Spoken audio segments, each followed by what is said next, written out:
Hey guys, welcome to, well, normally I'd say welcome to Foresight TV or welcome to Tech Tuesday, but this is a Foresight TV special since it's running on this Monday. And we wanted to do this or have this conversation with Lisa McCracken at NIC. You probably all know who she is, but we're going to get into who she is. We're going to have this great conversation about their upcoming growth conference. But first, this.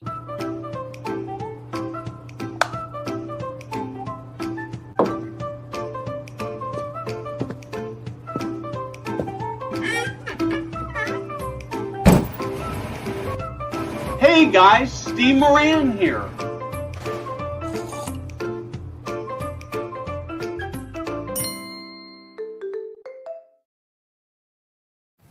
Lisa, welcome. You've been on probably more than just about anybody else, and that's because you're so great at this.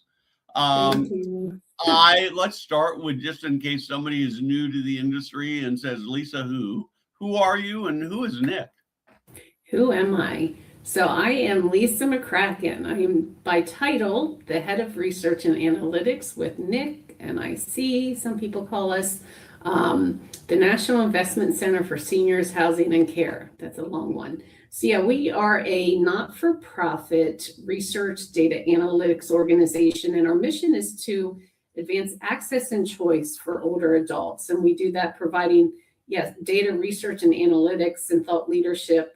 And we do that, and bring together capital operators, developers in the industry. And it's really essentially to grow and advance our industry. So we serve a lot of different folks. We're not an association. Some folks sometimes say about our members and so forth. We don't have that. So we really serve a wide variety, of different stakeholders in the industry. So convener sometimes, but we like to think of ourselves as thought leaders and folks that really try to guide the industry and advance it through really some thought leadership and research and data.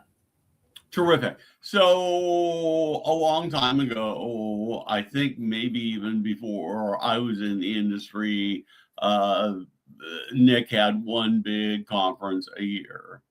And that was always in the fall, right? And then you added the spring conference, and the spring conference tended to be a lot smaller and sort of more skilled nursing focused. It was way back when, is that right?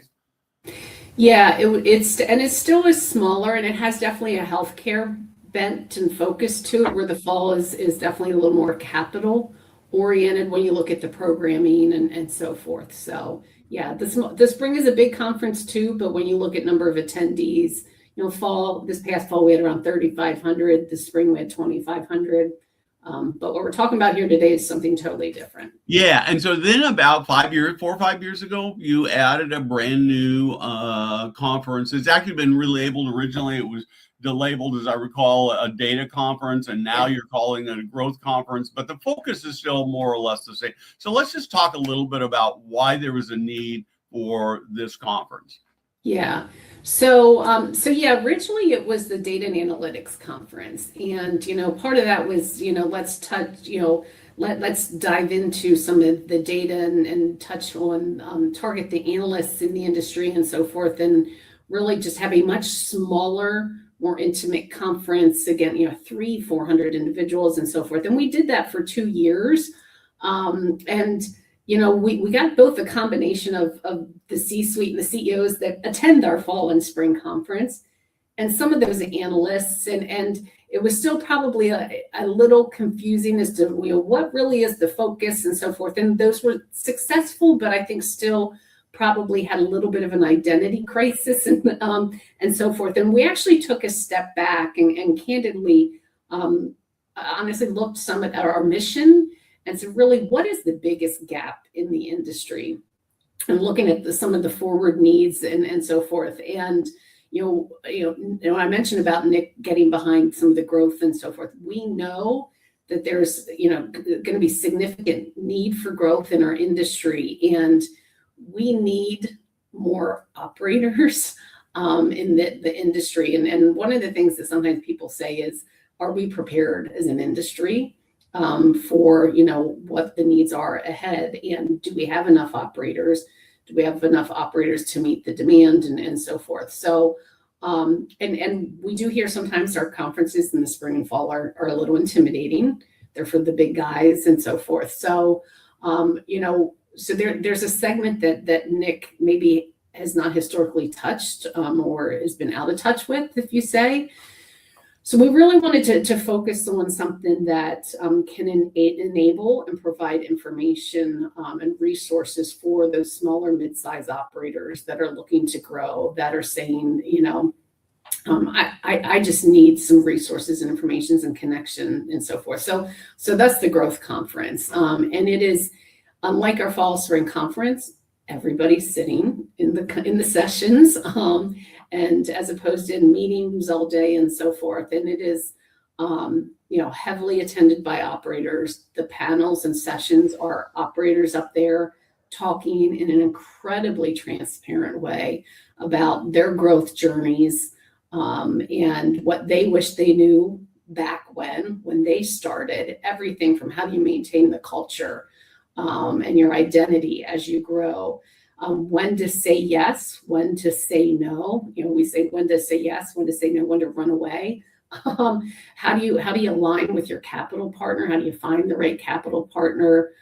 How do you effectively deal with transitions in terms of management contracts, lessons learned, all that fun stuff. So it's got a different type of feel to it. We're super excited for it. Last year was a great success, and we've got this coming up May 13th and 14th in Indianapolis. So it's a different type of NIC, but we're pretty proud of it because I think this gets to the core of our mission in many ways.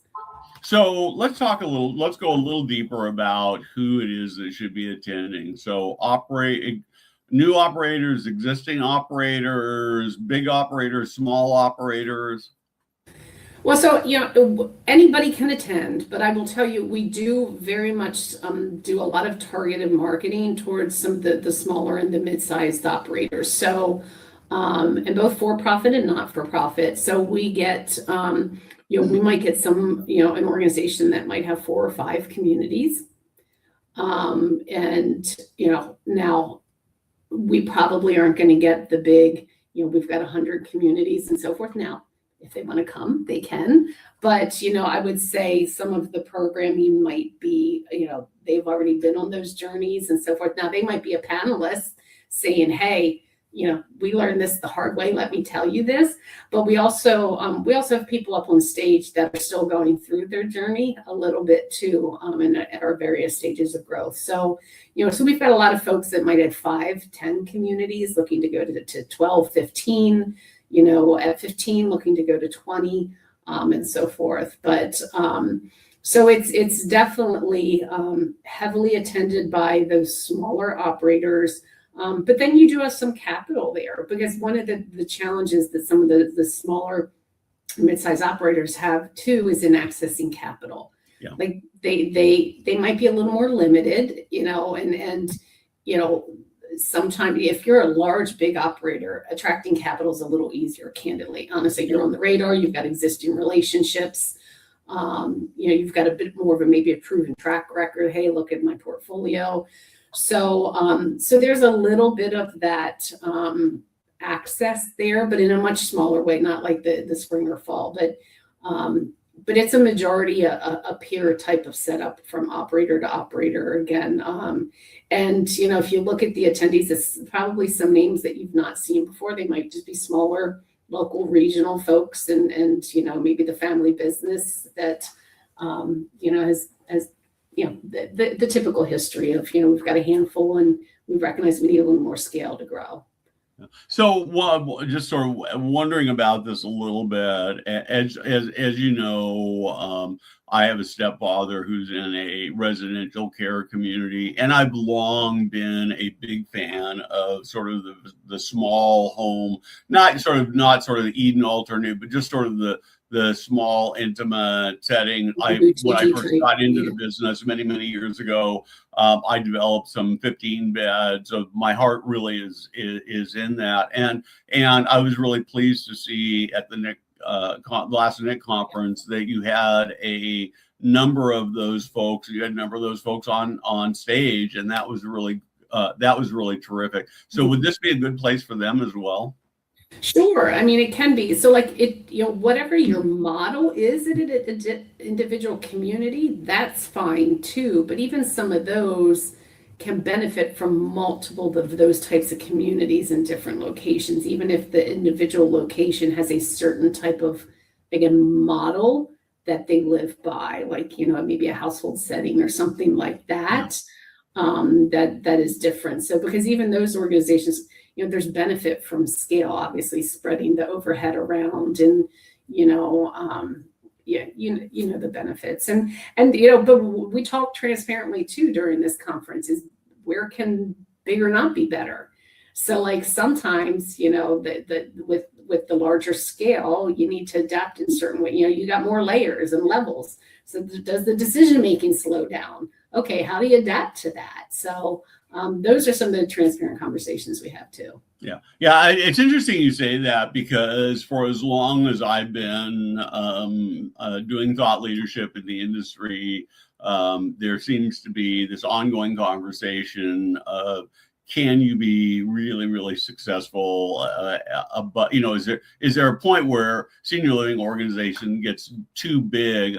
I will tell you, there are a lot of people who think the answer is that you can't get too big. I'm a contrarian on that. I think we've seen examples, not in senior living, of companies like In-N-Out Burger and Starbucks and others that have been able to scale with really high quality operation. So I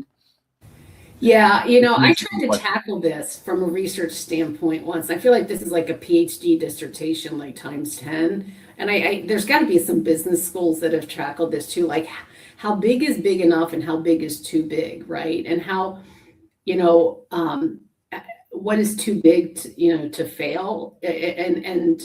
So like, I try to take a look at this, with some larger organizations in our industry, like, and at what threshold can you start to afford certain specialty positions, like, a chief technology officer, chief clinical officer, because, the complexity in our industries, gotten more so, and you need these specialty areas or specialty positions. And when you're smaller, you can't afford those positions or even attract those people. So like, it's so messy. I tried to profile certain revenue levels, are there certain efficiencies that you gain, and just needless to say, it was a failed research project that's in the dusty vault. But I think without a doubt there is clearly benefit of scale. There's financial benefits and so forth. But how do you navigate some of the challenges of some of the bulkiness of some of the size and the bigger scale that you've got to work differently. And then this is definitely the reality that we'll talk about in some of the sessions, is that the playbook is different, Steve. The playbook at 5 communities looks very different at 10, at 15, at 20, 25, at 40, and even some of the people is different. The people you have and the team you've got at 20 communities may not be the people that you have and you need at 50, 75. And what do you do with that? And even like the CEO you are at 5 and the founder you are at 5, you've got to change too. So it's tricky.